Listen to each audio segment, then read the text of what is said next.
Sekali-kali tidak.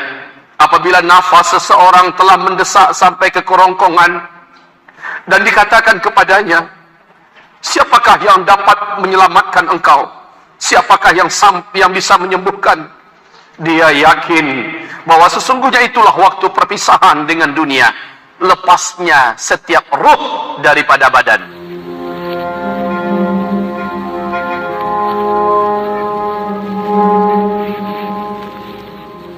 Rahmatullah wa barakatuh.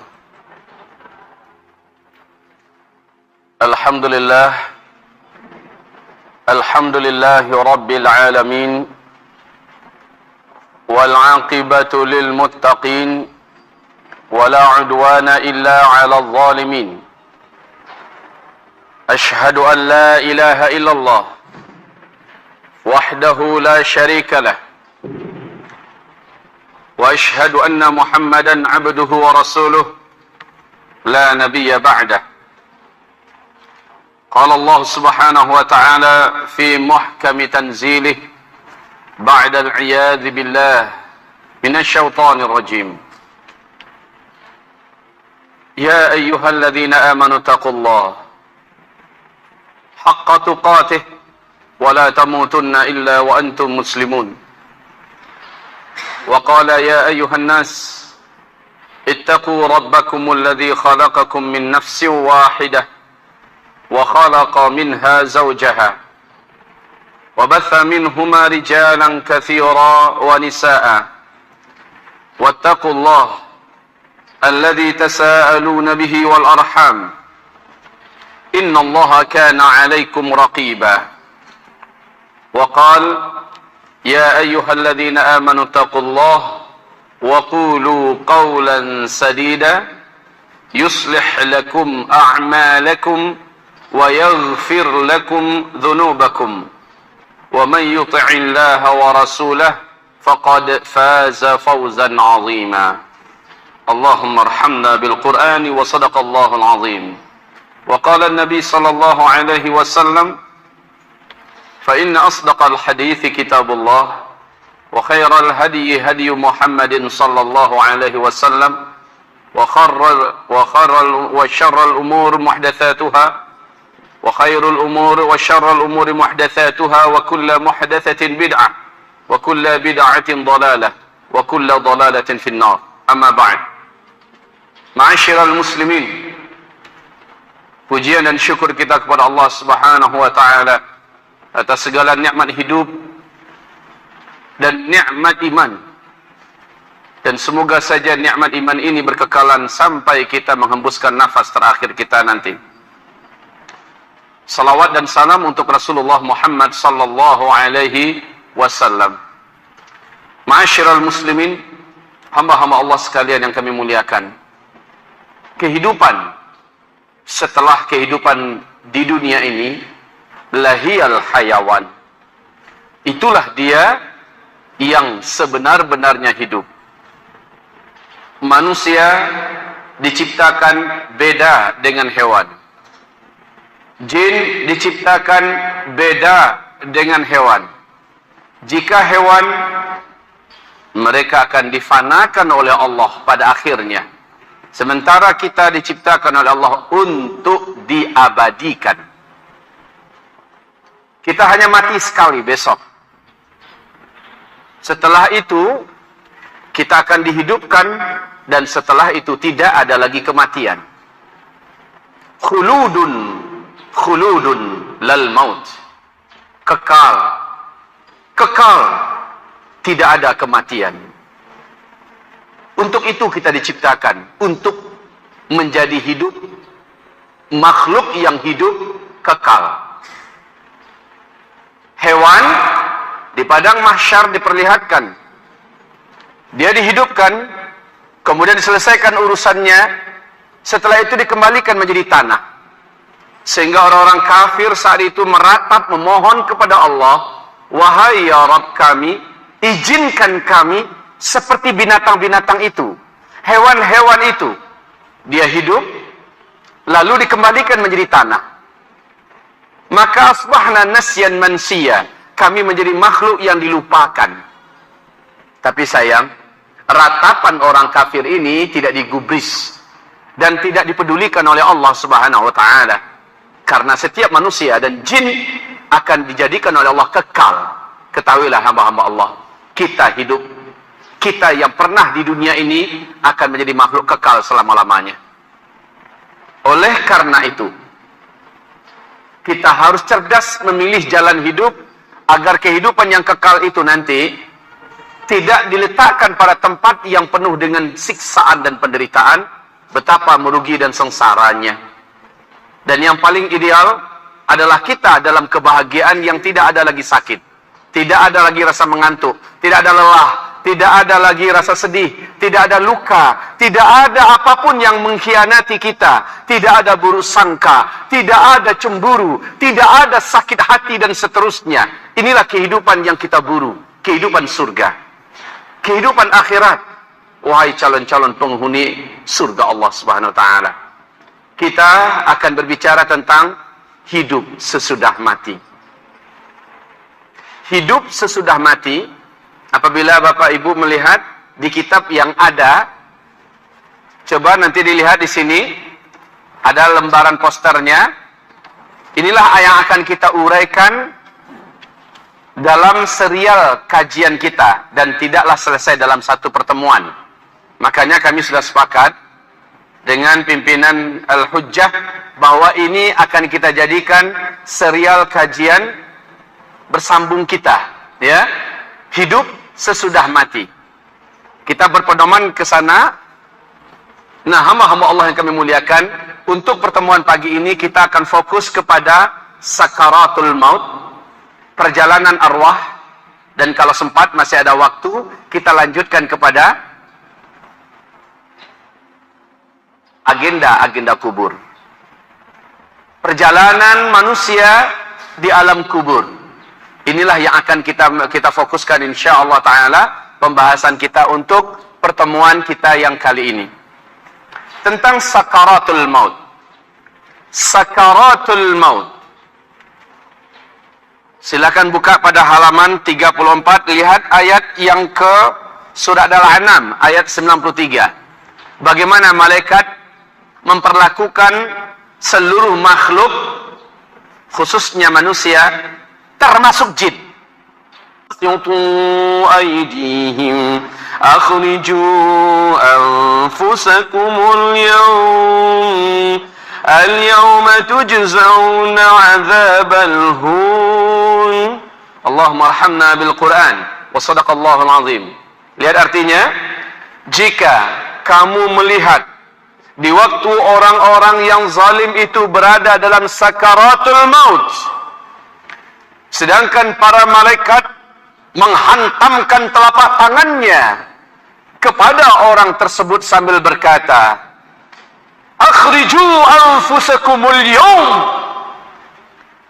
keluarkan nyawa kamu dari jasad ini hari ini, tujzauna adzabal hun, pada hari ini kalian berhak merasakan azab yang menghinakan kalian. Seluruh malaikat maut yang mendatangi orang zalim, seluruh malaikat maut yang mendatangi ahli maksiat, seluruh malaikat maut yang mendatangi orang kafir, orang munafik, orang musyrik, seluruh orang fasik, pembangkang-pembangkang, orang-orang sombong yang pernah hidup di muka bumi ini, maka dipaksa keluar. Bapak Ibu, sakaratul maut, memaksa nyawa keluar bukan hal yang gampang.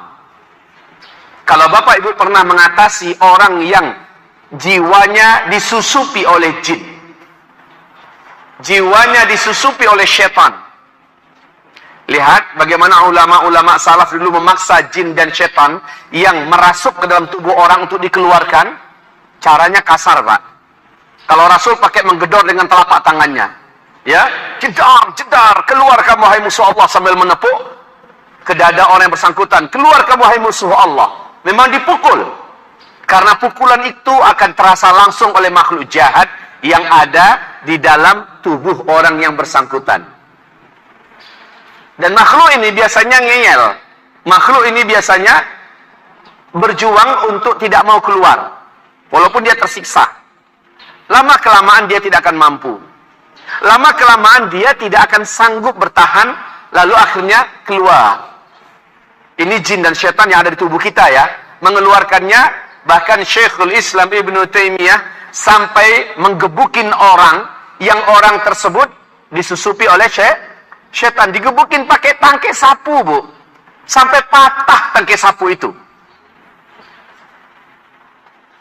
Begitu ngeyelnya syaitan, sulitnya disuruh keluar.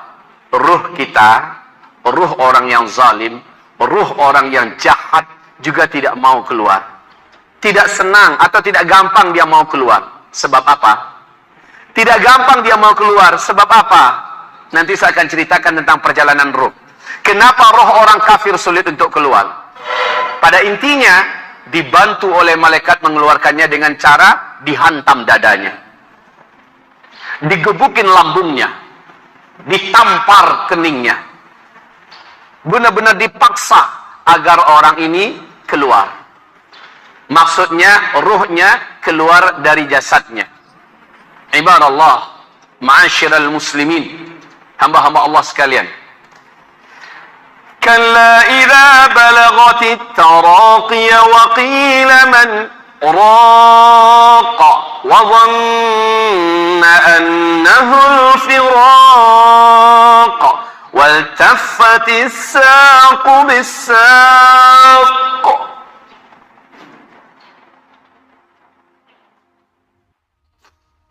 Ila rabbika yawma idhinil masaq. Sekali-kali tidak, apabila nafas seseorang telah mendesak sampai ke kerongkongan dan dikatakan kepadanya, siapakah yang dapat menyelamatkan engkau? Siapakah yang bisa menyembuhkan? Dia yakin bahwa sesungguhnya itulah waktu perpisahan dengan dunia, lepasnya setiap ruh daripada badan. Dan bertautlah betis kiri dengan betis kanan. Menegang, Pak. Tegang sambil gemetaran. Karena ketika itu roh mulai meninggalkan jasad. Bertaut dalam artian memang meregang kaki tangan ini. Tangan ini betisnya saling berdempetan. Saking sakitnya.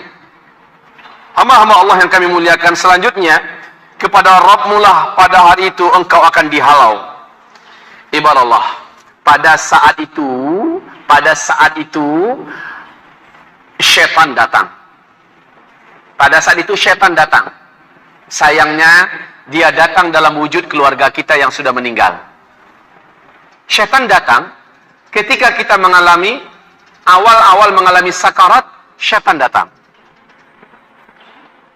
Dia datang wujud ayah saya yang sudah meninggal, ibu bapak yang sudah meninggal, dalam wujud nenek yang sudah meninggal yang sangat sayang kepada kita. Dan dia bercerita, nak, ibu sudah terlebih dahulu mendahului engkau. Ibu menyesal, nak. Ternyata agama yang benar adalah agama Nasrani. Nak, pindahlah engkau ke dalam agama Nasrani. Isyaratkan dengan anggukanmu. Katakan iya. Katakan iya. Maka engkau akan selamat, nak. Ini wujud penyempurnaan kasih sayang ibu kepada engkau. Ini bujukan setan dalam wujud ibu kita datang. Bapak ibu, ibu kalau nggak percaya, bapak kalau ingin coba, ya gimana mau dicoba? Orang namanya juga sakaratul maut. Ya mau ditanya kepada orang yang sudah meninggal juga susah. Tapi ada hadisnya. Nabi mengatakan setiap orang yang sakaratul maut pasti datang setan dalam wujud keluarganya. Lihat di halaman sebelahnya. Hadis sampai-sampai Nabi pun berdoa kepada Allah. Halaman yang ke-36. Sampai-sampai Nabi berdoa kepada Allah. Nabi saja berdoa kepada Allah. Jangan sampai dalam sakaratul maut dia sanggup digoda oleh syaitan. Lihat. Allahumma inni a'udzubika minat taraddi wal hadami wal gharaqi wal hariqi wa a'udzubika an yatakhabbatani asy-syaitan 'inda al-maut. Nah, ini dia. Lihat artinya dalam tulisan yang ditebalkan. Aku berlindung kepada Engkau ya Allah dari kerasukan setan pada detik-detik kematian. Maksudnya apa? Saat-saat sakit seperti itu, setan datang dalam wujud keluarga kita. Wujud keluarga sudah meninggal, merayu kita agar keluar dari Islam. Kalau gagal ternyata emak kita yang almarhum, padahal itu adalah setan, maka bapak almarhum yang datang lagi. Gagal juga, datang lagi teman-teman dekat yang udah meninggal. Benar nak kata ibu bapakmu tadi? Benar wahai kawan, apa dikatakan oleh mak bapakmu? Bahwa agama yang benar itu adalah agama Yahudi, masuklah ke Yahudi. Agama yang benar adalah Nasrani, masuklah ke Nasrani. Wallahi, kalau ikatan akidah orang selama hidup ini tidaklah kuat, tidaklah benar, pasti dia akan murtad, lalu dia mengangguk. Cukup dengan anggukan itu, dia sudah keluar dari Islam. Inilah perjuangan puncak dari syaitan kepada setiap manusia yang akan sakaratul maut. Saya pasti didatangi syaitan nanti. Bapak ibu juga pasti didatangi. Masalahnya, dia sanggup menggoda kita atau tidak, tergantung ketika hidup. Bagaimana kita mengetahui dan mendalami tauhid kepada Allah dan akidah yang sahih. Jika akidah kita ngaco, jika tauhid kita lunak, jika tauhid kita tidak sejati, tidak lurus, tidak benar, saat itu kita akan mengangguk. Kita akan membenarkan ajakan setan-setan dalam wujud orang tua, keluarga, teman yang sudah duluan meninggal. Makanya Nabi berdoa, dan saya rasa doa ini pantas juga untuk Bapak Ibu bacakan. Wa inni a'udzubika min ayyatakhabbatani syaitan indal maut. Aku berlindung kepada Engkau ya Allah. Janganlah sampai diriku mampu dikuasai oleh syaitan ketika akan mati, sakarat. Baru-baru ini, 4 hari yang lalu, sebelum saya ke Jakarta kemarin, telah meninggal ibunda kami yang kami sayangi, Bunda Miss di Payakumbuh. Dia adalah seorang wanita yang luar biasa gigihnya di pengajian. Dia adalah penggerak umat, meninggal dunia. Apa kata keluarganya? Menjelang dia meninggal dunia, dia selalu mengatakan, terdengar oleh keluarganya, enggak, pai. Tahu apa maksudnya? Ya? Menolak. Ibu ini menolak, enggak, pai. Maksudnya, saya tidak mau, pergi. Yang saya ilmui dan yang kami ilmui, inilah rayuan setan itu. Setan datang merayunya untuk masuk ke agama lain, agar keluar dari Islam. Ibu ini mengatakan tidak, pergi kalian, pergi. Padahal dia udah nggak bisa ngomong, Bu. Tapi untuk yang mengusir ini dia sanggup pai. Masya Allah, enggak, pai. Hamba-hamba Allah yang kami muliakan. Iman kita dalam hidup ini jujur atau tidak, iman itulah yang akan menjadi yang satu-satunya masih ingat oleh kita. Sementara ketika itu kita sudah tidak ingat lagi. Bahkan membaca la ilaha illallah saja sudah hampir-hampir tidak ingat lagi. Makanya perlu dibantu dengan talqin. Ya, perlu dibantu dengan talqin. Saat-saat sakarat itu Pak, kita sudah hampir lupa semuanya. Wallahi, hanya iman yang benar yang ada dalam hiduplah yang mampu menjadikan kita sanggup bertahan saat godaan syaitan itu datang. Ibarat Allah, ma'asyiral muslimin, seluruh orang yang meninggal dunia mengalami sakarat yang luar biasa. Ibu pernah sakaratul maut enggak? Alhamdulillah. Kalau pernah berarti udah meninggal dong. Ya. Belum pernah kan Pak ya? Tapi Rasulullah mengatakan, sesungguhnya sakaratul maut itu bagaikan seluruh mili demi mili tubuh kita mulai dari kaki, bagaikan digilas oleh bumi ini. Sedangkan digilas oleh truk yang berisi pasir penuh aja udah nggak ketulungan. Dan itu bukan cepat loh Bapak Ibu. Keluarnya ruh demi mili dari tubuh kita ini bukan cepat. Yang cepat itu hanyalah ruh orang yang beriman. Cepat dia keluarnya. Tapi orang kafir bisa berjam-jam. Orang zalim makin hebat kezalimannya, makin lama sakaratnya.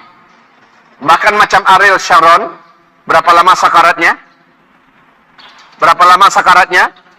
6 tahun. Yang meruntuhkan khilafah Islamiyah Al-Uthmani, Mustafa Kemal Ataturk, Mustafa Kemal Pasha. Berapa lama sakaratnya? Tahu berapa lama sakaratnya? Mengerikan sakaratnya. Orang-orang zalim yang dosanya berlapis-lapis seperti itu, Pak. Sakaratnya lama dan dibiarkan oleh Allah tersiksa. Hamba-hamba Allah yang kami muliakan. Sakarat ini la haula wala quwata illa billah. Jangankan kita orang biasa, Nabi Muhammad saja sampai didekatkan air di dekatnya, kemudian dia letakkan tangannya ke dalam air itu, lalu dia diusapkan ke wajahnya. Kemudian dia berdoa, Allahumma hawwin alayya sakaratil maut. Ya Allah, ringankanlah. Nabi aja minta, Pak. Ringankanlah sakaratul mautku. Ringankanlah karena berat, sakit. Saking beratnya, beliau pingsan. Saat terbangun, sakarat masih berlanjut. Rasul yang mulia sampai berdoa, Allahumma hawwin alayya sakaratil maut. Malaikat Jibril tak sanggup, lalu mengalihkan wajahnya, tidak mau melihat pada wajah Rasulullah. Lalu Rasul berkata, akarihta minni ya Jibril. Hai Jibril, apakah kau benci kepada saya? Kata Jibril, tidak. Mata mana yang sanggup melihat kekasih Allah dalam sakaratul maut? Berat kaum muslimin, sakaratul maut ini sangat berat. Insya Allah semua kita akan mengalami.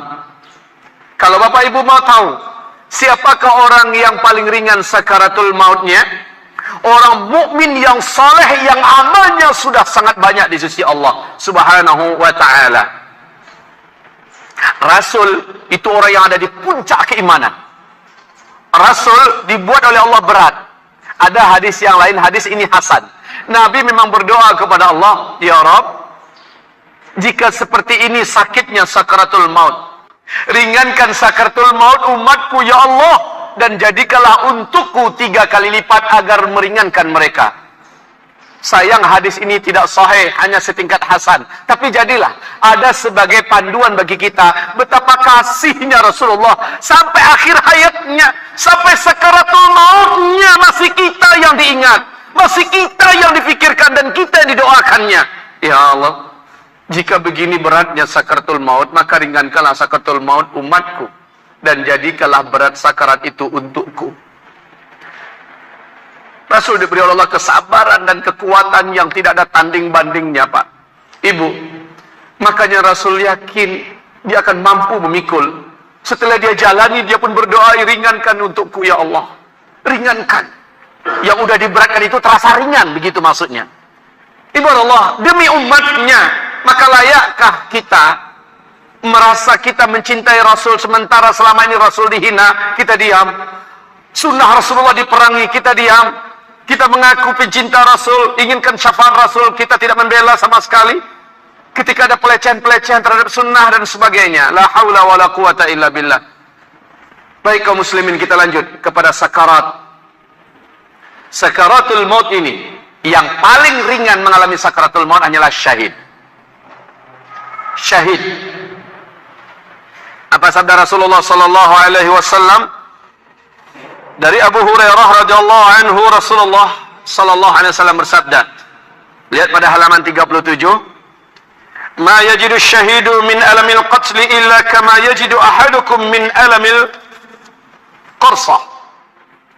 Tidaklah seorang syahid di antara kamu waktu meninggal dunia merasakan sakaratul maut itu kecuali seperti seseorang di antara kalian merasakan gigitan seekor semut. Pernah digigit seekor semut? Ya. Apa semutnya? Terserah. Pokoknya gigitan semut, kayak gitulah orang syahid merasakan.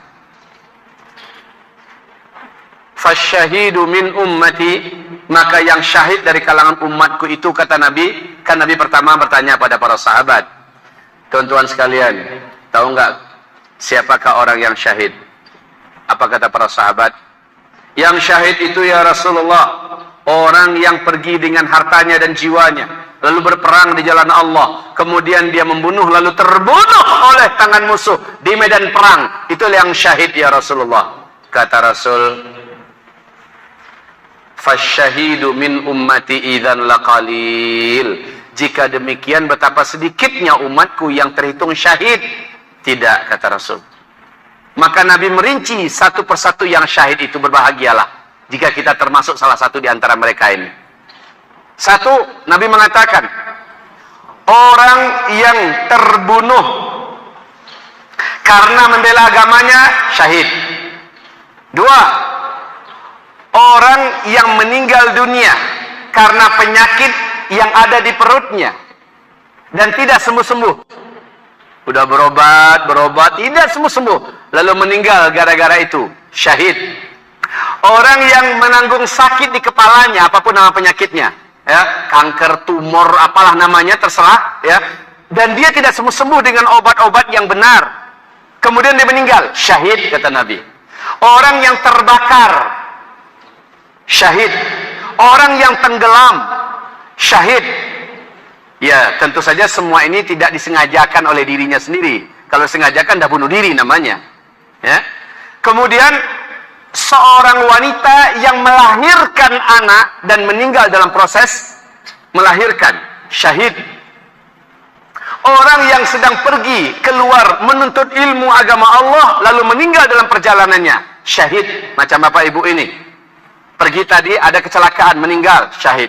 Karena niatnya mau menuntut ilmu agama Allah Subhanahu wa taala. Kemudian kata Rasulullah, orang yang meninggal karena penyakit yang menular dan mati dia oleh penyakit tersebut, maka dia syahid. Kemudian kata Rasulullah berikutnya, orang yang meninggal dunia minal hadami, karena reruntuhan sesuatu yang menimpanya. Apakah karena ada tebing ketika Bapak bawa mobil, bawa motor, tebing jatuh, ya, ada menggelinding dari atas, ketiban, lalu meninggal dunia.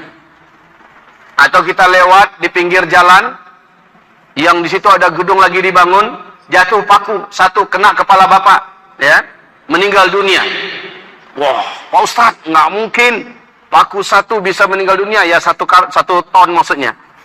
Jatuh, kena kita meninggal dunia. Orang yang kena bom, pesawat yang jatuh, kecelakaan lalu lintas, syahid. Mereka adalah para syuhada yang dimaksud oleh Rasulullah SAW. Hanya saja mereka-mereka ini tentu saja tidak berhak mendapatkan 6 keistimewaan syahidnya orang syahid di medan tempur. Ya, mereka ini istimewanya hanya kematiannya, sakaratnya ringan. Gitu. Yang kedua, dia bebas dari azab kubur. Sementara proses yang dilakukan kepadanya berlaku secara umum, seperti yang lain-lain yang merasakan. Dimandikan, dikapani, disolatkan, nanti di padang mahsyar dia menjalani hal-hal yang normal. Hanya nanti yang paling pertama dimasukkan surga adalah seluruh yang syahid-syahid ini. Awalu salasatin min ummati yadkhulunal jannah. Yang paling pertama masuk ke dalam surga dari kalangan umatku ada 3 kelompok. Yang kelompok pertama adalah fasyahid, kata Nabi. Orang yang syahid. Bapak Ibu yang kami muliakan, selanjutnya untuk orang yang sakaratul maut sementara dia syahid, sakaratnya sangat ringan. Maka Syekh Ahmad Yasin rahimahullah, masih ingat dengan nama ini, Pak? Masih ingat dengan nama ini? Syekh Ahmad Yasin, pendiri Intifadah di Palestina. Ketika beliau hidup, beliau berpesan seperti ini. Nyawa di tubuh kita hanya 1 lembar. Dan dia pasti akan keluar. Pastikanlah ia keluar dengan semulia-mulia keadaan, dengan semahal-mahal harga. Dan tidak ada kematian yang lebih mulia melebihi syahid. Ini kata beliau. Tidak ada kematian yang lebih mulia melebihi syahid. Nah, kaum muslimin yang kami muliakan, kita sadar kita bukan pencinta perang. Dan Allah pun sudah mengakui fitrah manusia itu benci perang. Kutiba alaikumul qitalu wa huwa kurhul lakum. Diwajibkan bagi kamu perang. Dan perang itu tidak kamu sukai. Allah telah mengatakan itu benar, kita tidak suka perang. Tapi kalau itu terbuka, peluangnya nanti terbuka, jangan lari. Kesempatan, Pak. Kematian tidak akan dipercepat oleh Allah Subhanahu wa taala dengan jihad. Karena kita masuk jihad lalu kita lebih cepat, lebih awal meninggalnya. Tidak. Kematian juga tidak akan ditunda oleh Allah kalau kita lari daripada medan jihad. Allah tidak akan mempercepat kematian karena jihad, dan juga tidak menunda karena lari dari jihad. Khalid bin Walid, di mana beliau meninggalnya? Di medan perang atau di mana? Beliau meninggalnya di atas dipan, tempat tidur. Sampai-sampai ratapannya waktu mau meninggal, tidak ada satu lembah pun yang di dalamnya ada perang, melainkan saya ada di dalamnya. Tidak ada satu bukit pun yang di dalamnya di atasnya ada perang, melainkan saya ada di atasnya. Tidak ada satu kancah peperangan pun, melainkan saya ada di sana. Saya merindukan syahid. Ternyata Allah memberikan kepada saya akhir hayat di atas dipan. Ini menandakan apa? Perang bukanlah asbab mempercepat kematian. Padahal Khalid ada selalu di tengah-tengah perang. Tidak ada satu mili pun dari tubuhnya, melainkan ada bekas senjata tajam, bekas tombak, bekas panah. Masya Allah. Tetap saja, saya berjumpa dengan seorang syekh berusia 94 tahun di Aceh. Selepas tsunami Aceh, saya berjumpa dengannya. Namanya Tengku Toha. Beliau adalah kaki tangannya Daud Ber'eh. Apa kata beliau? Saya panglima perang yang mendampingi Tengku Daud Ber'eh. Sejauh perjalanan saya dengan beliau, tidak ada medan perang yang tidak kami masuki. Tetapi ternyata sampai sekarang rindunya kami untuk mendapatkan syahid dari Allah belum dikabulkan. Namun sebenarnya mereka sudah mendapatkan rezeki itu dari Allah. Sebab apa? Sebab Rasulullah bersabda, siapa yang berniat untuk berperang di jalan Allah, siapa yang berniat lalu syahid di jalan Allah, ternyata Allah tidak memberikan jalan kepadanya. Ternyata Allah tidak membukakan peluang untuknya. Lalu dia mati di atas firashnya, di atas dipannya. Mata fahuwa, dia mati, maka dia di manzilatis syuhada, nala manzilatis syuhada. Dia sampai kepada tingkat para syuhada. Karena niat, Pak. Niat. Tidak ada salahnya Bapak Ibu, berniatlah dan bahkan berdoalah, ya Rabb, beri hamba rezeki syahid dengan caramu. Beri hamba rezeki syahid dengan caramu. Baik, ibarat Allah yang kami muliakan, dalam sakaratul maut. Dalam sakaratul maut, tidak salah kalau seandainya Rasul mengajarkan kita doa-doa untuk diringankan sakaratul maut. Salah satu dannya doa yang diajarkan Nabi, atau silakan dengan doa pribadi Bapak Ibu. Berdoalah kepada Allah. Karena sakarat itu sangat berat. Berdoalah kepada Allah Subhanahu wa taala. Karena sakarat itu kita belum pernah pengalaman, Pak. Sakit aja sebentar kemarin, ya, saya ada sedikit diuji oleh Allah, sempat rebah. Malam tadi, saya yakin 100% nggak akan sanggup datang kemari. Malam tadi.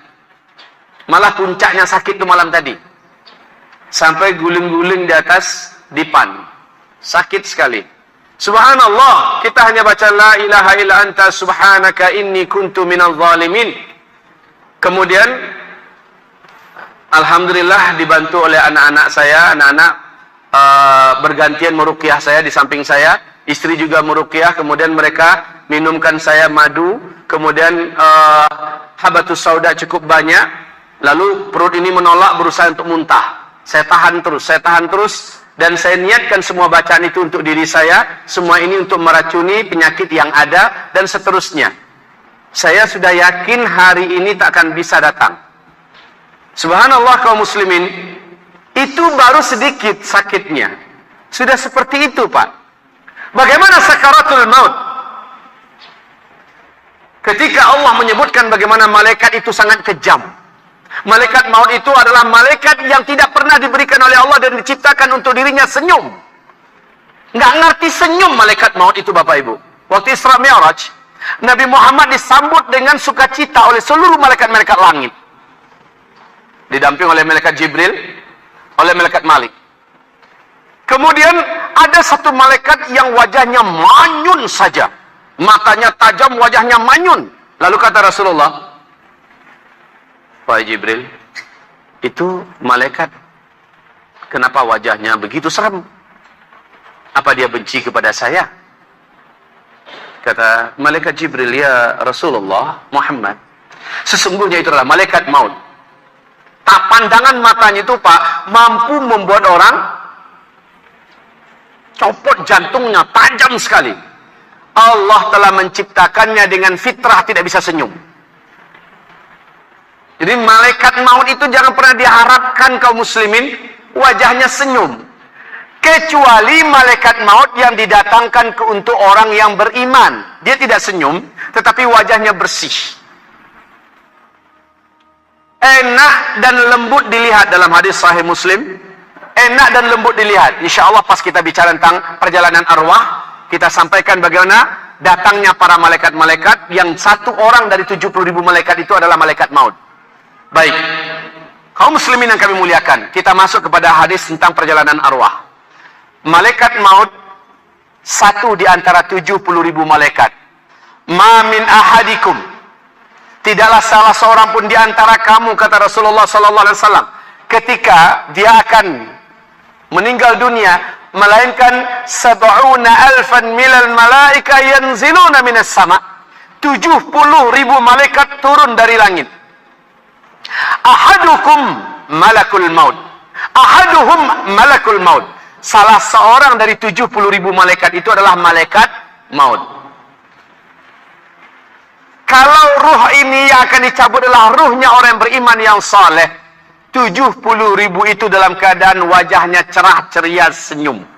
Satu orang dari mereka keluar dari yang 70.000 itu, lalu dia duduk tepat di atas yang akan meninggal ini. Jadi Pak, di sini ini adalah badan kita, Bu, Bapak. Ini kepala, malaikat turun, ya, turun. Satu orang dari yang 70.000 tadi, dan inilah malaikat mautnya. Malaikat mautnya cuma satu. Yang lain siapa? Malaikat-malaikat pendamping. Ya, sampai di sini duduk, malaikat mautnya duduk di sini. Lalu kata Rasulullah Sallallahu Alaihi Wasallam, malaikat maut ini meletakkan kedua telapaknya, telapak tangan kanan di pipi kanan, di pipi kanan, yang ini di kiri. Perlahan-lahan malaikat ini membujuk. Apa yang dikatakannya?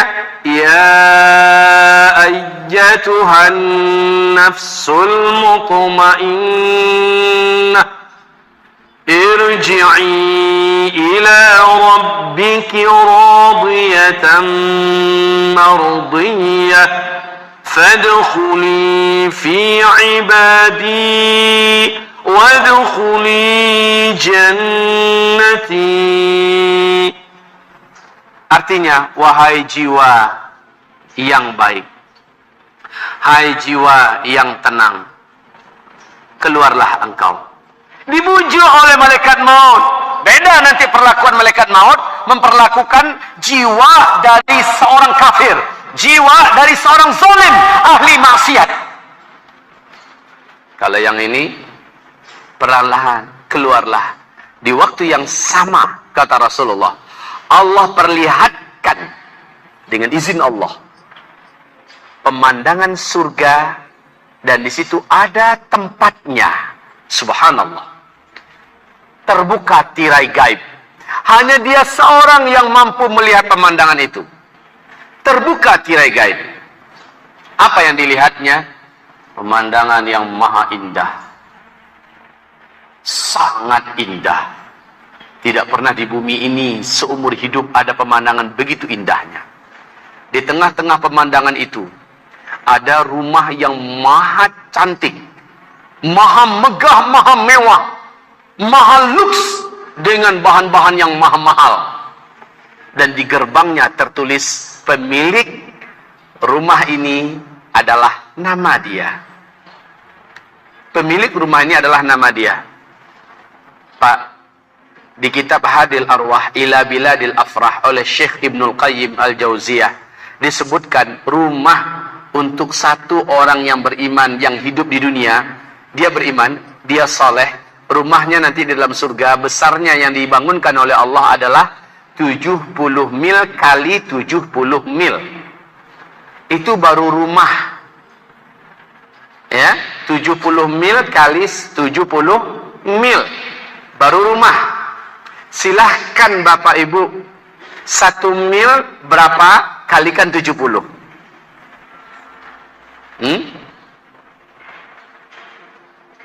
1 mil berapa?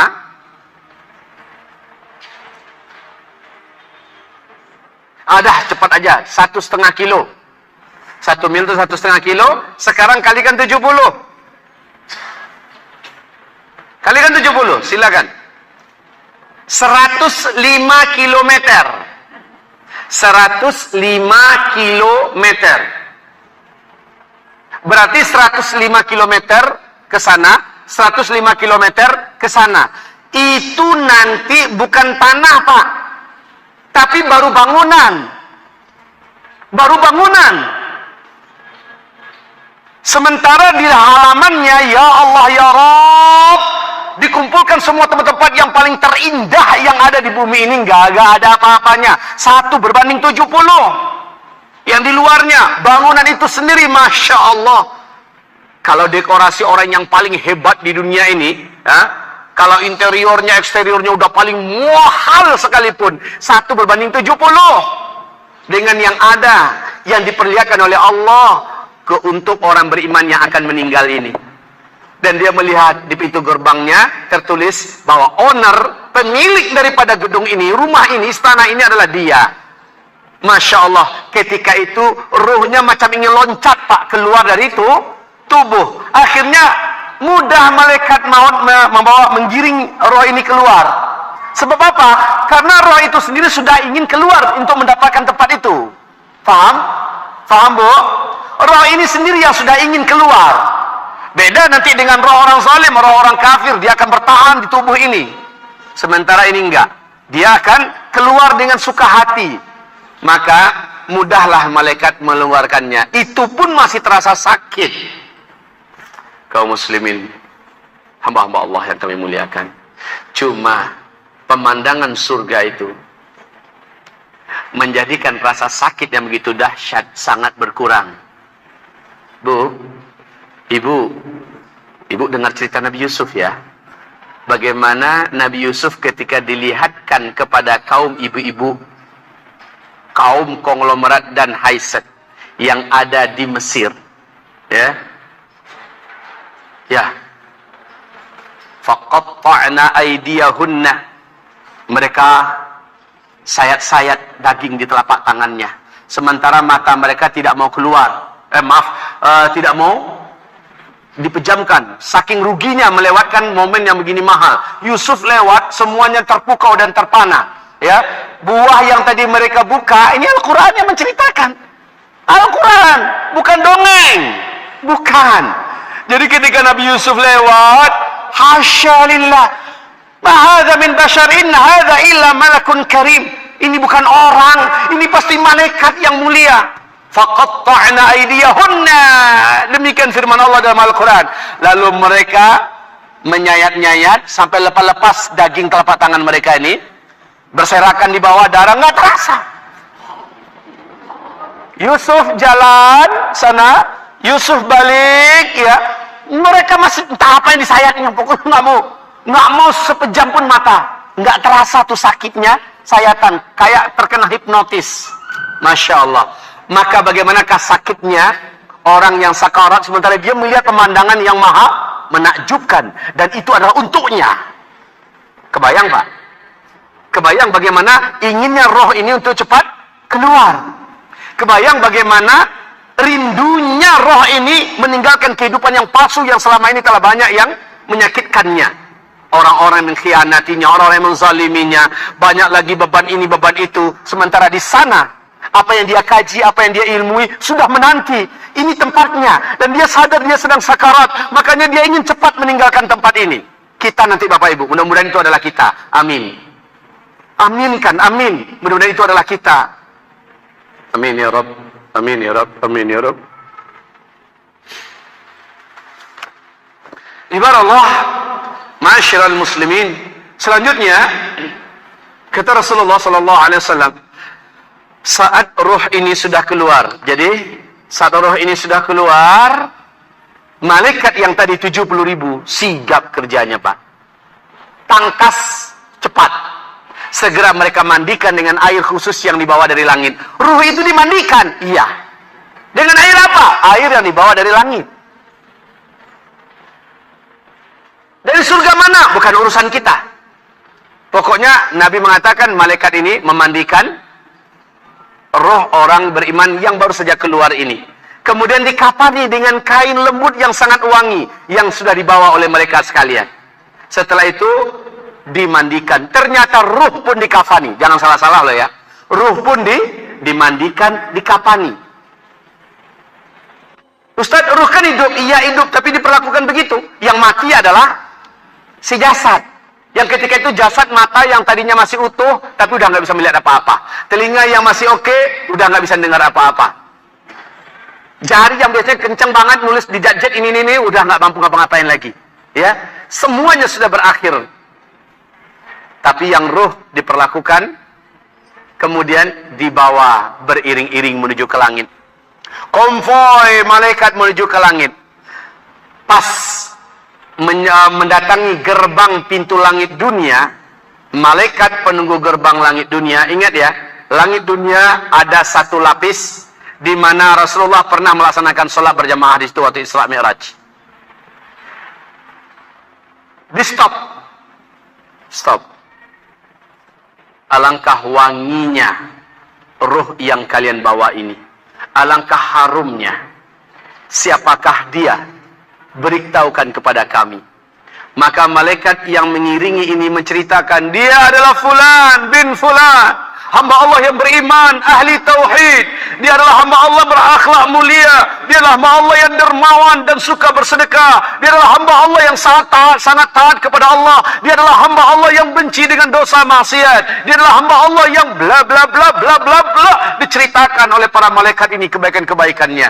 Lalu apa kata para malaikat penjaga gerbang langit dunia? Kalau begitu dipersilakan masuk dengan satu syarat, izinkan dia di stop dulu, kami ingin ikut menyolatkannya. Masya Allah, Masya Allah.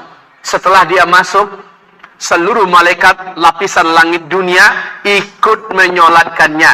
Ibu tahu nggak berapa jumlah malaikat lapis langit dunia? Bapak tahu nggak berapa jumlahnya? Nggak tahu kan? Karena nggak ada hadis yang menceritakan berapa jumlahnya. Yang penting Bapak Ibu tahu 100 orang saja orang yang beriman menyolatkan satu orang muslim yang meninggal, dijamin dia lepas dari azab kubur. Lah malaikat itu hamba Allah nggak yang beriman? Hamba Allah. Yang menyolatkan kita aja yang udah turun ke bumi udah 70.000. Masya Allah. Iya kan? Belum lagi lapisan langit dunia yang pertama. Selesai, dibawa lagi iring-iringan ke lapis langit dunia yang kedua. Kejadian sama terulang di lapis langit kedua, di gerbang pintu lapis langit kedua. Di stop juga. Kemudian setelah diketahui, mereka minta izin untuk ikut menyolatkan. Masya Allah. Masya Allah. Ya, kaum muslimin yang kami muliakan, terus lapis ke langit ketiga sampai ke lapis langit yang ketujuh. Roh ini akhirnya ditahan. Ditahan dalam artian apa? Sudah selesai perjalanannya untuk registrasi masuk, sudah selesai. Allah Subhanahu wa taala berfirman, kembalikan hambaku ke bumi. Aku telah menerimanya. Aku telah mengakuinya. Kembalikan ia ke bumi. Maka secepat-cepatnya malaikat membawa kembali ke bumi roh orang yang beriman tadi. Nah, itulah rahasia kenapa Nabi menganjurkan agar jenazah orang yang meninggal dunia segera diselenggarakan. Ya. Sebab apa? Hendaknya ketika urusan malaikat dengan roh kita ada selesai, ketika dia turun, dia sudah dapati jasad kita sudah mau dimasukkan ke liang lahat. Harusnya begitu. Makanya disuruh untuk disegerakan kaum muslimin. Nah, saat itu roh ini mampu melihat jasadnya sedang dibawa kemana. Hanya jasadnya seorang yang dia lihat. Ketika jasad itu dimasukkan ke liang lahat pun ditutup dengan papannya. Liang lahat yang benar itu seperti ini Bapak Ibu. Sementara yang selama ini sudah dibuat oleh kebanyakan orang itu gaya Kristen. Ya, kalau liang lahat yang benar itu Kalau kedalamannya seperti ini 2 meter, ya. Yang liang lahat itu ya ini. Ini yang liang lahat. Yang dibuat oleh orang-orang awam selama ini, dan mereka ini menganggap adalah liang lahat adalah seperti ini. Maaf ya, ini adalah gaya orang-orang Kristen. Ini bukan orang Islam yang punya. Orang Islam punya lahat itu adalah ini. Lahat itu artinya lahad. Itu adalah, Bapak dengar yang istilah mulhid, orang yang menyimpang, orang yang terpuruk dalam simpangan. Jadi kalau lahat itu adalah lubang yang terpuruk dalam sebuah, kan menyimpang dari jalur resminya kan. Ini yang lahat.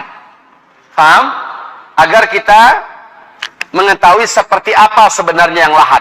Oke, saat dimasukkan jenazah ini ke dalam lahat, lalu diisi papan, beri batas papan. Setelah itu dia ditimbun, lalu dipadat-padati.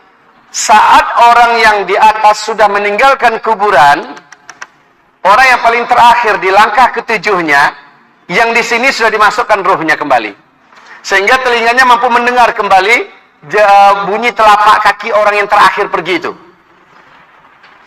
Saat itu, Bapak Ibu yang kami muliakan, kalaulah dia orang zalim, orang jahat, dia akan berkata, tolong jangan tinggalkan saya, jangan biarkan saya sendirian, tolong. Tapi saat itu, apapun yang berkaitan dengan kemampuannya sudah dicabut oleh Allah, kecuali hanya bisa mendengar. Baik Bapak Ibu yang kami muliakan, Allah kembalikan ruhnya. Mulailah dia melihat ada 2 pasang mata yang berapi dalam kegelapan. Mendekatlah 2 pasang mata itu, ternyata 2 malaikat yang disebut dengan Munkar dan Nakir. Malaikat ini bertanya kepadanya, dan ini pertanyaan yang tidak bisa jawabannya dipersiapkan sekarang. Kita udah tahu, percuma saja nanti ditulis di kertas, nanti jawabannya lalu perintahkan keluarga kita, masukkan kertasnya ke dalam kuburan ya. Siapkan senter kecil. Enggak. Pertanyaan malaikat ini udah dikasih tahu duluan, tapi yang mampu menjawab adalah realita hidup orang ini selama ini di dunia seperti itu enggak. Kalau iya, maka dengan itu dia mampu menjawab. Pertanyaan malaikat simpel. Mau rabbuk? Ini. Pertanyaan ini mampu melepaskan jantung dari tempat gantungannya. Mampu memecahkan gendang telinga. Orang beriman ini, saat itulah Rasulullah SAW menyuruh para sahabat mendoakan, Sallallahu li akhikumul mauta fa innahu al-mauta at-tathbita fa innahu al-ana yus'alu. Doakan kepada Allah untuk saudara kalian yang baru saja kalian kuburkan, karena sekarang dia sedang ditanyai oleh malaikat Munkar dan Nakir. Doakan pada Allah agar Allah kuatkan lidahnya. Nah, saat itu orang yang beriman ini, berkat imannya, berkat amal solehnya, dia mampu menjawab. Dalam ketakutan yang dahsyat, ternyata dia mampu menjawab. Yang membuat dia mampu adalah Allah yang menolongnya. Sesuai dengan janji Allah, yusabbitullahu alladhina amanu bil qawli tsabit fil hayatid dunya wal akhirah. Allah mengokohkan lidah orang-orang yang beriman di kehidupan dunia ini dengan perkataan yang kokoh, dan juga di kehidupan akhirat. Maka ketika dia masuk dalam kubur, pada hakikatnya seluruh orang berarti sudah masuk ke alam akhirat. Allah kokohkan. Sehingga ketika ditanya, "Man rabbuk?" Siapa Rabbmu? Orang beriman ini menjawab, "Rabbi Allah." Rabbku adalah Allah. Rabbku adalah Allah. Dia yang menciptakanku. Dia yang memberikan aku kehidupan dan rezeki. Dan dialah pemilik diriku. Dan aku akan kembali kepadanya. Itulah yang kuyakini. Dialah yang kusembah dalam hidupku. Ditanyakan kepadanya, wa ma dinuk? Apa agamamu? Simple, Pak. Kalau orang yang betul-betul bertauhid, beriman, berakidah, Dia akan menjawab, dini al-Islam. Agamaku adalah Islam. Kemudian ditanyakan pertanyaan ketiga, wa madza taqulu an hadzal rajul? Apa yang akan engkau komentari? Apa yang akan engkau katakan tentang lelaki ini? Rasulullah bersabda, dua malaikat mungkar dan nakir ini benar-benar tidak ada bentuk sedikit pun wajah ramahnya. Tegang, kaku, keras, penuh dengan amarah dan keangkar-murkaan. Pada wajahnya benar-benar nampak betul kekejaman. Ya, ketika ditanya apa yang engkau komentari tentang lelaki ini, yang dimaksud adalah Nabi Muhammad SAW. Orang beriman menjawab, innahu Muhammadun Rasulullah sallallahu alaihi wasallam. Dia adalah Muhammad, utusan Allah. Ternyata dalam hidup memang Nabi Muhammadlah yang menjadi idolanya. Nabi Muhammadlah yang menjadi panutan dan panduan hidupnya. Nabi Muhammadlah teladannya. Makanya dia lancar menjawab. Sama dengan tadi Pak, orang yang betul-betul baginya agama Islam ini segala-galanya. Di atas pekerjaan, di atas urusan apapun, Islam nomor satu. Maka orang ini lancar jawab, dini al-Islam. Ya, diberi kelancaran karena realitanya dalam hidup, dia benar-benar telah seperti itu. Makanya dia gampang menjawab nanti. Baik, setelah itu, kata Rasulullah, Allah pun mengizinkan dua malaikat ini memperlihat, kau lihat ke sebelah kirimu. Maka roh ini melihat ke sebelah kirinya. Ya, jasad ini yang sudah ada roh di dalamnya melihat ke sebelah kiri. Maaf Bapak Ibu, sekalipun dia masih di liang lahat dan baru saja, suasana yang dilihat nanti bukan lagi terasa di liang lahat. Sudah dilebarkan oleh Allah, tetapi sudah ini masuk ruang wilayah gaib, ya. Makanya dilihat, ternyata terbukalah gerbang pintu neraka. Dan di situ ada satu kandang atau sel penyiksaan yang sangat lengkap siksaannya. Dan di sel itu tertulis nama dia. Tertulis nama dia. Namamu siapa saudaraku? Hah? Fikri. Fikri lengkapnya? Oke, Fikri saja. Fikri. Fikri melihat. Ternyata di situ ada namamu. Fikri, Zulkifli. Melihat, maka gemetaranlah sekujur tubuh orang yang beriman ini. Ketakutan karena merasa dirinya akan diseret ke sana. Lalu dua malaikat ini berkata, ada satu yang saya tertinggal tadi. Setelah dia berhasil menjawab, terdengarlah seruan dari langit, aku telah membenarkan, aku telah mengakui hambaku ini. Artinya memang benar. Di kehidupannya di dunia memang sudah seperti itu dia. Makanya telah dibenarkan oleh Allah dia dan diakui oleh Allah. Makanya dibukakan untuknya pintu neraka dan di situ ada namanya. Lalu kata malaikat, kau jangan takut. Kalaulah engkau tidak membenarkan Rasul Allah, kalaulah engkau tidak mengikuti Islam, kalaulah tidak engkau menyerahkan diri dalam hidup kepada Allah, tunduk kepada Allah, maka sudah pasti tempat yang telah tersedia atas namamu ini di neraka engkau akan menghuninya.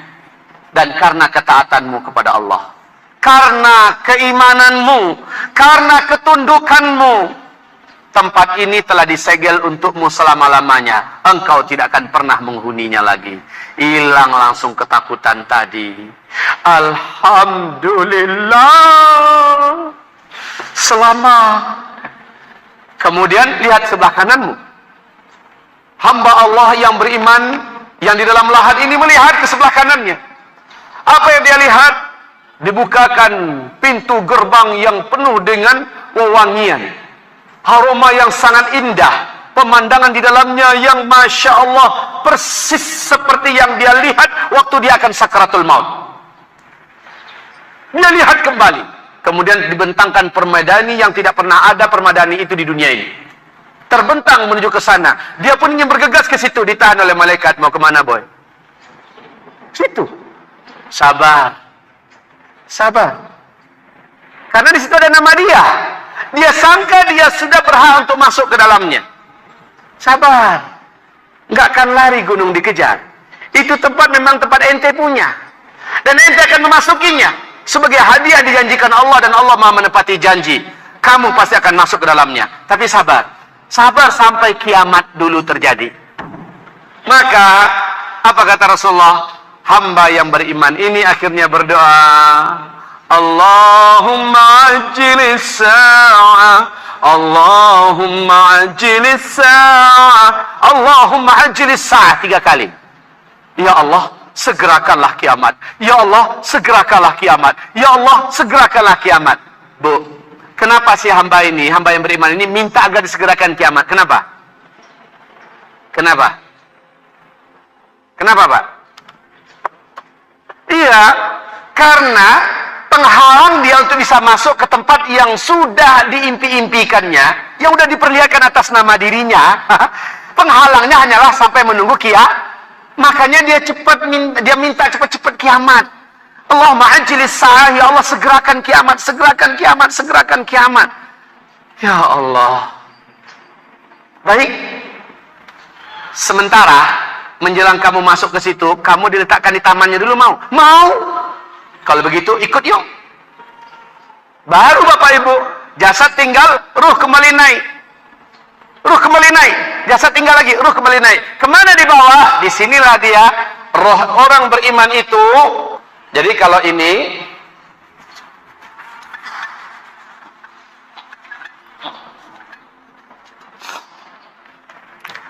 gerbang kematian. Ya, sakaratul maut, gerbang kematian.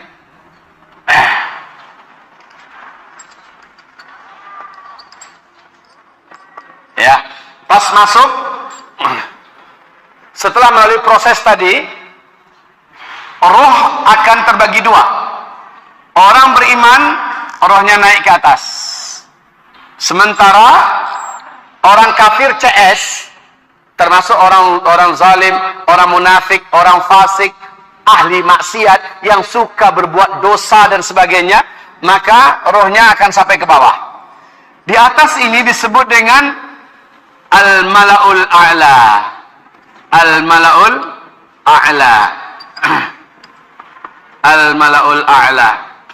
Atau digelari juga dengan A'la Illiyin. A'la Illiyin.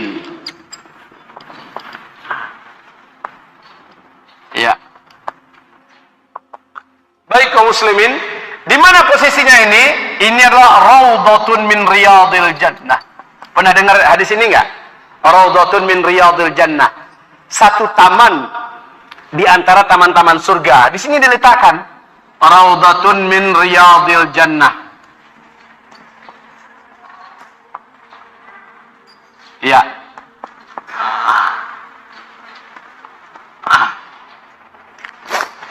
Di bawah sambil menunggu kiamat, roh orang beriman ini di bawah dan menghuni satu taman di antara taman-taman surga. Percayalah Bapak Ibu, taman surga ini sudah membuat orang lena. Sudah membuat orang lena. Udah nggak terasa perjalanan panjangnya menunggu kiamat itu nggak terasa. Karena penuh dengan kepuasan demi kepuasan di sini. Kenyamanan demi kenyamanan, taman. Ingat Pak, setelah orang meninggal dunia, orang beriman, ketika itu selamat tinggal penderitaan, selamat tinggal kezaliman, selamat tinggal kelelahan, selamat tinggal beban dan beban, selamat tinggal kesedihan. Allah berfirman dalam Al-Quran, apabila orang ini sudah meninggal dunia, tatanazzalu alaihimul malaika alla khawfun alaihim walahum yahzanun. Malaikat turun, nyawa dicabut, sejak hari itu la khaufun alaihim, nggak ada yang perlu ditakutkan lagi. Walahum yahzanun, nggak ada juga yang perlu disedihkan. Nggak ada lagi yang ditakutkan. Kalau dunia ini takut Pak, macam-macam ketakutan itu muncul. Takut bangkrut, takut miskin, takut ditinggalkan suami, takut tinggalkan istri, takut dikhianati anak, takut ini, takut itu, banyak banget yang ditakuti, ya. Takut nanti Indonesia ini kacau, jadi apa nanti ibu kota Jakarta, takut nanti banjir besar, takut nanti takutnya terlalu banyak dalam kehidupan ini, ya. Saat itu sudah dibuang semuanya. Ketika kita menembus kehidupan berikutnya, semua ketakutan itu sudah nggak ada. Walahum yahzanun, dan tidak pula ada yang patut mereka sedihkan. Ibu pikir ibu akan sedih ya? Aduh, anakku gimana? Ibu akan mikir anak lagi nanti setelah ibu di liang lahat. Enggak, Bu. Enggak akan kepikir. Maaf nih, kalau seandainya ibu dapat berita bahwa ternyata anak bapak, Pak, ternyata anak bapak, semoga ini tidak terjadi, anak bapak ternyata menjadi bandar narkoba. Umpama. Dari mana bapak dapat informasi bahwa anak bapak jadi bandar narkoba? Bapak kan sudah di taman surga. Orang yang meninggal dunia nyusul belakangan. Orang yang meninggal dunia nyusul belakangan, ketemu dengan bapak. Saat ketemu, saling berbicara. Kamu tetangga saya? Iya. Kapan meninggalnya? Udah 2 minggu yang lalu. Ahlan wa sahlan, selamat ya kamu sampai di sini. Karena yang sampai di Malal A'la berarti dia adalah orang yang selamat. Lalu saling bercerita dan bernostalgia. Nah, pertanyaan, kata Rasulullah, orang yang sudah meninggal duluan bertanya kepada yang baru saja meninggal, bagaimana kamu dapati anak saya ketika kamu masih hidup? Oh, anak kamu yang si fulanah telah menikah. Oh ya, dengan siapa? Dengan seorang lelaki yang soleh, punya penghasilan oke, dan dia juga orang yang berakhlak mulia. Alhamdulillah. Terus, anak saya Sano gimana? Loh, nggak tahu ya? Enggak. Dia kan udah meninggal. Anak saya udah meninggal. Oh, kapan? Setahun setelah bapak meninggal. Masa? Kok nggak ada di sini? Lah, masalahnya anak bapak meninggal bunuh diri. Loh. Oh. Ya sudah, rasakan sendirilah. Nggak ada kesedihan, Bu. Rasakan sendirilah. Ketika masih bersama saya, memang dia keras kepala. Dia memang suka meremehkan agama Allah, menelantarkan sholat. Ya, saat itu nggak ada sedih. Ibu jangan pikir ibu akan sedih lagi ya. Sedih itu cuma sebatas di dunia. Ingat loh, Bu. Sedih itu hanya sebatas di dunia. Ketika ibu sudah menembus ke kehidupan ini, dalam keadaan iman, dalam keadaan bertauhid, insya Allah nggak ada kesedihan. Kecuali orang meninggalkan dunia dalam keadaan sedih, meninggalkan dunia dalam keadaan sedih dengan cara membunuh diri, maka dia akan terus dalam kesedihan yang berlapis-lapis, tak akan pernah selesai.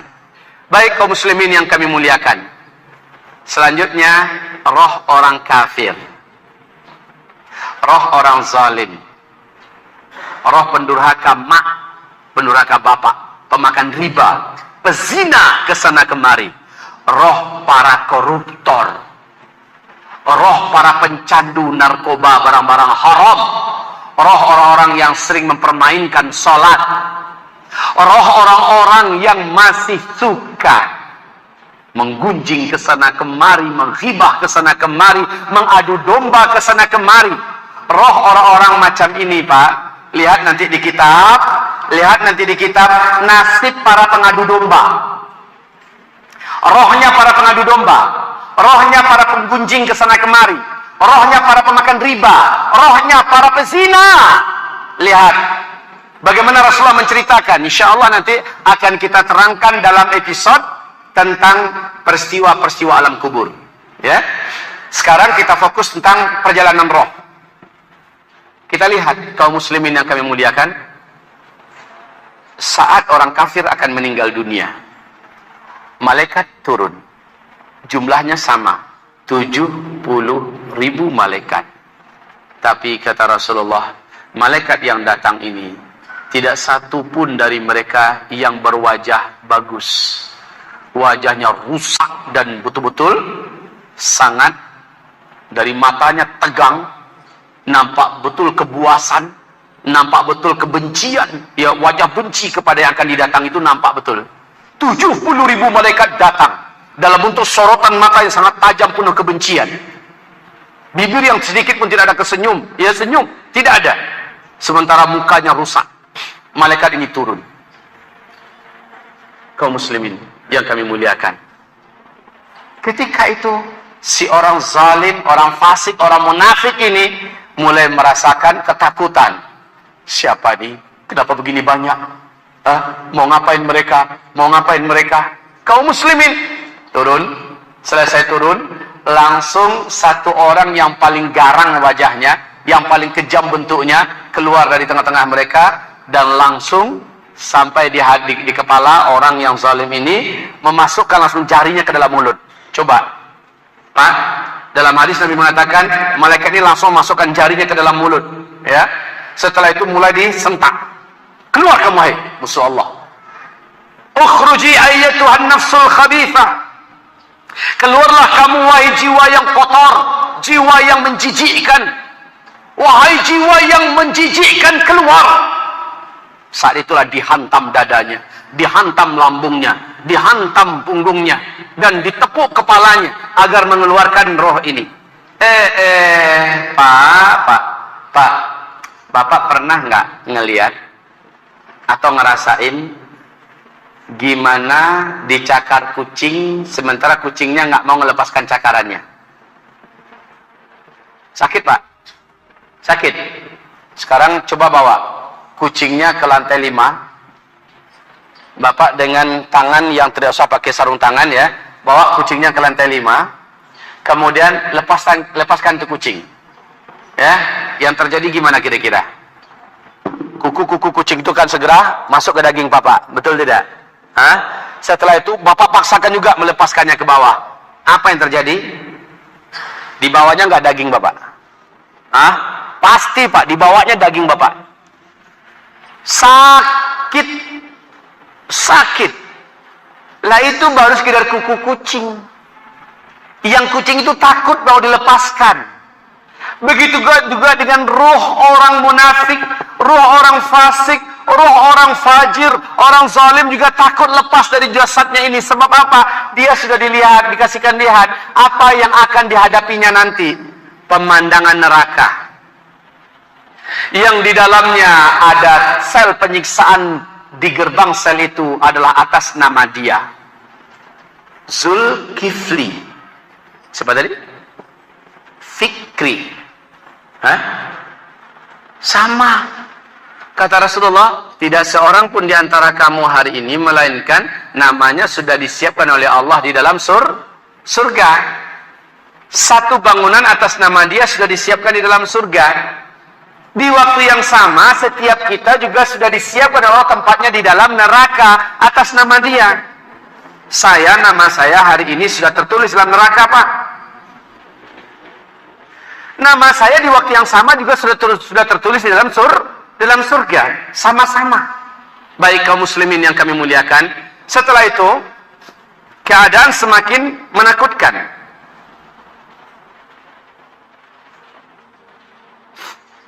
Baik. Keadaan semakin menakutkan. Setelah dikasari, satu persatu mau melepaskan cengkeramannya.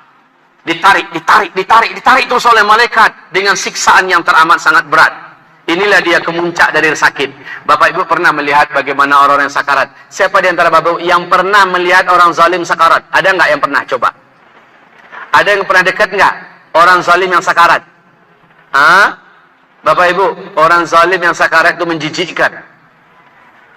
Saya baru satu kali dekat dengan orang zalim yang anti sholat, mempermainkan syariat, mati.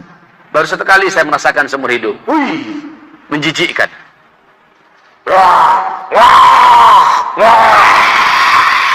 Ya Allah, ngerinya tuh sakarat. Ngeri banget.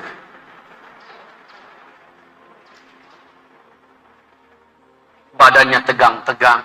Ya, sementara dadanya melengkung seperti ini, kepalanya di bawah. Kebayang, Pak? Ya. Iya, kemudian kakinya seperti betul-betul tersiksa. Masya Allah. Nah, kaum muslimin, akhirnya keluarlah roh ini. Setelah keluar roh tersebut, langsung dibelasah oleh 70.000 malaikat. Nggak pakai dimandiin. Langsung dibungkus dengan kain kasar yang sangat busuk. Setelah itu diseret seperti nyeret bangkai yang nggak pantas menuju ke lapisan langit dunia yang pertama. Setelah itu di stop oleh malaikat. Alangkah busuknya yang kalian bawa ini. Siapa? Maka dia jawab, Fulan bin Fulan, ahli zina. Fulan bin Fulan, orang yang suka mempermainkan agama. Fulan bin Fulan, orang yang suka mendurhakai kedua orang tuanya. Fulan bin Fulan, pemakan riba. Oh, Fulan bin Fulan, bla bla bla, dan seterusnya. Maka, sorry, pintu gerbang tidak bisa kami buka untuk yang seperti ini. Ditahan dia, Pak. Jangankan untuk mendapatkan perlakuan sholat. Disolatkan oleh malaikat, ya. Baik ketika dia baru saja meninggal, di lapisan langit dunia juga tidak. Apalagi kedua dan ketiga seterusnya. Lapisan langit yang pertama saja dia sudah ditolak. Lalu campakkan dia kembali ke bumi. Masya Allah. Sampai di bumi lah. Biasanya kalau keluarga orang kayak gini kan biasanya awam juga kan. Hah? Tunggu dulu anak dari Amerika pulang. Hah? Dia lagi pesan tiket pesawat. Nunggu sehari semalam. Kadang-kadang nunggu 2 hari semalam. Betul tidak?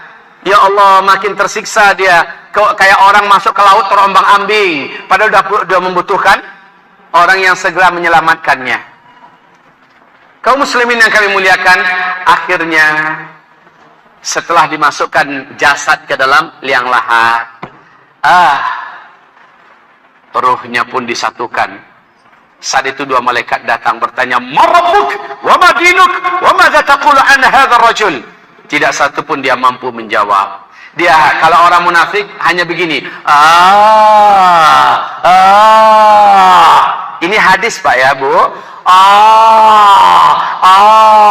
Hanya itu yang keluar dari mulutnya. Dia tidak mampu menjawab. Tetapi ketika ditanya, apakah pendapat engkau tentang laki-laki ini? Kalau orang munafik jawabnya begini. Qalan nas annahu kadza fa aqulu mithla ma yaqulun. Orang berkata dia itu adalah begini, saya katakan juga seperti itu. Hanya itu dia mampu jawab. Kemudian datang suara dari langit, ya. Allah Subhanahu wa taala mengutuk dan mencelanya dan berikan kepadanya jatah yang telah dijanjikan untuknya. Maka kaum muslimin, hamba-hamba Allah, lihat ke sebelah kanan. Nah, kalau ini orang kafir, orang zalim, sebelah kanan dulu disuruh lihat. Ketika dia lihat surga ada namanya, ingin loncat Pak, ingin lari. Ditanya malaikat, mau kemana? Situ katanya. Seharusnya itu yang telah dibuatkan oleh Allah, yang harusnya kamu isi.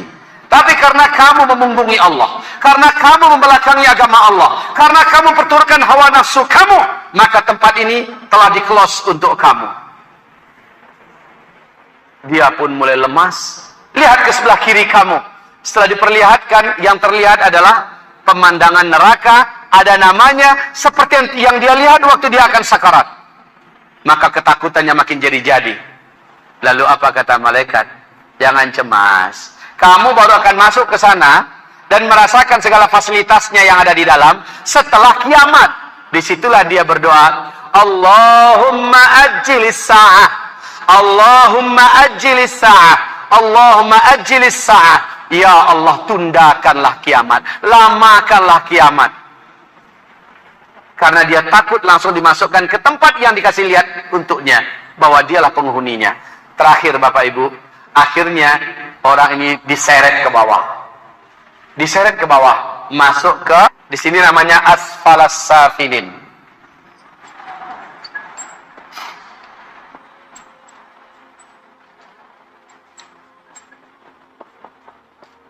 Asfalas safilin. Dia digabungkan dengan ruh para durjana, penjahat-penjahat, kafir-kafir, munafik dan lain-lainnya. Digabungkan dan disiksa. Berbagai macam jenis siksaan menjadi tanggungan sesuai dengan kadar dosa yang ia buat di dunia. La haula wala quwata illa billah. Sampai kapan? Sampai kiamat. Sambil nunggu kiamat disiksa. Bil ghuduwi wal asal. Dia disiksa pagi dan petang hari. Dia disiksa pagi dan petang hari. Kaum muslimin yang kami muliakan. Saya pernah cerita kepada Bapak Ibu. Kalau nggak salah masih di Masjid At-Taqwa ketika itu ya. Saya pernah cerita. Dan cerita ini bermula dari wafatnya tetangga saya. Saya yang selenggarakan, memandikan, mengapani, lalu ikut menyolatkan. Ketika dikuburkan, lihat, ini musola, ya, ini tempat pekuburan, ini jalan, Ini juga jalan. Nah, ini sawah. Ini sawah, ya. Ini sawah. Bapak Ibu, setelah dia disolatkan, dia pun dibawa kemari. Kuburannya tuh di sini. Ya, kuburannya di sini. Kemudian waktu dimasukkan ke liang lahat, mau dimasukkan ke liang lahat, dari sela-sela kaki kami kan saya posisi saya berdiri di sini. Sini, ini banyak nih keluarganya mengelilingi sini kan. Nah, dari sela-sela kaki kami menyelinap satu ekor ular yang berwarna hitam. Ularnya besar, kira-kira sepegelangan tangan saya. Panjangnya mungkin ada 3 meteran. Ular itu datang di sela-sela kaki kami. Bapak Ibu tahu kalau ular ngeliat orang, satu orang saja dia lari, betul nggak? Kalau ini enggak, malah kaki kami dia berjalan tanpa rasa takut. Kemana dia mengarah? Ke arah kuburan ini. Lalu dia langsung masukkan tubuhnya, menjatuhkan tubuhnya ke dalam lubang. Orang waktu dia lewat, wah, ular langsung menjerit-jerit, ya. Gimana enggak menjerit? Ularnya hitam gede lagi. Apalagi ular hitam itu ular tanah umpamanya, kan sangat berbisa, Pak. Ya kan? Ini enggak. Dia tanpa takut tuh ular menuju ke arah kuburan. Langsung menjatuhkan dirinya ke dalam. Jenazah yang sudah hampir diletakkan, ular begitu besar masuk, otomatis 3 orang yang di dalam itu yang memasukkan ini main lempar aja langsung ke dalam. Ya, nggak sempat lagi diatur semacamnya. Lempar, aneh Pak Ibu. Nggak siapa yang diganggu oleh ular itu. Tapi ular itu langsung masuk ke liang lahat tadi. Ya, langsung masuk ke liang lahat tadi. Masya Allah. Standby di situ, kayak mau ngapain, kayak kami juga nggak tahu. Langsung masuk itu standby. Dikasih papan langsung naik. Orang ini naik ke atas, langsung dikubur. Anaknya pada nangis, istrinya nangis melihat kejadian itu. Kaum muslimin yang kami muliakan, sorenya datang adiknya mengantarkan amplop ke saya. Untuk apa saya bilang? Karena Ustaz telah membantu menyelenggarakan jenazah abang saya. Berikan pada anaknya. Anaknya lebih berhak. Ini adalah kewajiban saya sebagai tetangga kepada tetangga, muslim kepada muslim. Lalu apa kata adiknya ini? Abang saya meninggal dalam keadaan mencandu minum-minuman keras. Jadi udah lama meninggalkan sholat dan mencandu miras. Oh, begitu. Ya, pantesan waktu saya mandiin, nggak usah saya cerita deh. Waktu saya mandiin pokoknya enak saya ngeliatnya Pak. Baik. Waktu di kapani juga, baik. Esoknya lah, ini dia puncak cerita kita. Esoknya datang tetangga saya. Jadi rumah saya itu di sini. Ini kira-kira 300 meter lagi ke sana. Nah, ini rumahnya dia. Ini ada gang lagi. Ini rumah saya. Nah, ini rumah tetangga saya yang satu lagi. Nah, tetangga saya ini dia membuat tempe dan tahu toge, ya, dijual ke pasar sini. Pulangnya dengan bendi. Tahu bendi, Pak? Bendi tahu? Delman yang pakai kuda, ya. Biasanya dia berangkat tuh 3:30 subuh, udah berangkat ke pasar. Pulangnya jam 9, jam 10. Ingat ya, bil ghuduwi wal asal, di waktu pagi dan petang disiksa. Pas lewat sini, kudanya langsung ngamuk. Kuda delman itu langsung mengamuk. Saking kuatnya amukan kuda itu hampir meloncat ke sawah. Ya, untung sopir delman ini segera loncat dan dilarikannya kuda itu menjauh. Apa kata si sopir delman ini? Kuda melihat hantu. Manyu mencari hantu mah. Masa hantu di waktu duha? Baik kaum muslimin, selanjutnya sampai di rumah, dia langsung gedor pintu rumah saya. Dia langsung gedor. Jam 10-an saya ingat dia ngedor pintu rumah saya. Pak Ustadz, Assalamualaikum Pak Ustadz. Kenapa? Pucat sekali wajahnya. Beliau mengatakan, di muka kuburan itu kuda yang saya tunggangi ngamuk. Ya, Delman saya tunggangi ngamuk. Kata si sopir Delman, dia ngelihat hantu. Saya katakan, pertama, nggak ada hantu. Yang kedua, Kejadian seperti ini terjadi di zaman Nabi. Nabi sedang menunggangi unta bersama para sahabat. Nabi lihat kuburan. Ternyata unta Nabi langsung mengamuk, ya. Bukan mengamuk sebenarnya, tapi ketakutan. Ketakutan. Nabi segera turun, lalu untanya ditambat agak jauh. Lalu Nabi berkata, kalian tahu ini kuburan siapa? Maka kata sahabat, saya tahu ya Rasulullah, ini kuburan Fulan bin Fulan dari kabilah Anu. Kalau yang ini kuburan Fulan bin Fulan dari kabilah Anu. Haha, kata Nabi, ketahuilah oleh kalian, mereka berdua sekarang ini sedang diazab. Ingat ya, di hadis yang lain Nabi mengatakan, orang yang diazab di alam kubur, selain jin dan manusia dapat mendengarkan jeritan siksaan mereka. Demi Allah, kata Nabi, kalau aku doakan kepada Allah agar kamu mampu mendengarnya, pasti kamu akan pingsan kalau nggak mati. Saking mengerikan jeritan orang-orang yang disiksa. Bagaikan pakai mic, Pak. Ya. Wah! Macam-macam jenis siksaannya. Kaum muslimin yang kami muliakan, seandainya diizinkan oleh Allah, Nabi mendoakan, kita nggak akan tenang hidup nih. Sebentar kaget, ya. Kalau nggak mati, pingsan paling tidak, kata Nabi. Saking hebatnya. Lah, onta, kuda, ini termasuk binatang yang juga mendengar. Baik kaum muslimin, lalu saya katakan, ya sebenarnya satu kampung ini tahu kok, yang meninggal ini memang pencandu. Ya, udah lama meninggalkan sholat. Dan udah lama cekek botol. Mati dalam keadaan seperti itu. Man laqiyallah wa huwa mudminul khamri laqiyallah wa huwa alaihi ghadban. Siapa yang meninggal berjumpa dengan Allah sementara dia masih mencandu khamar, mencandu barang-barang haram itu, dia berjumpa dengan Allah sementara Allah murka kepadanya. Allah marah kepadanya. Baik Bapak Ibu yang kami muliakan. Nah, inilah dia tentang sakaratul maut dan perjalanan roh. Dia disiksa. Apa model siksaannya? Kenapa dia harus disiksa? Ya, semuanya akan menjadi kajian kita dalam pertemuan berikutnya biiznillah taala, sampai ketika kita membicarakan tentang padang mahsyar sesuai yang ada di sini.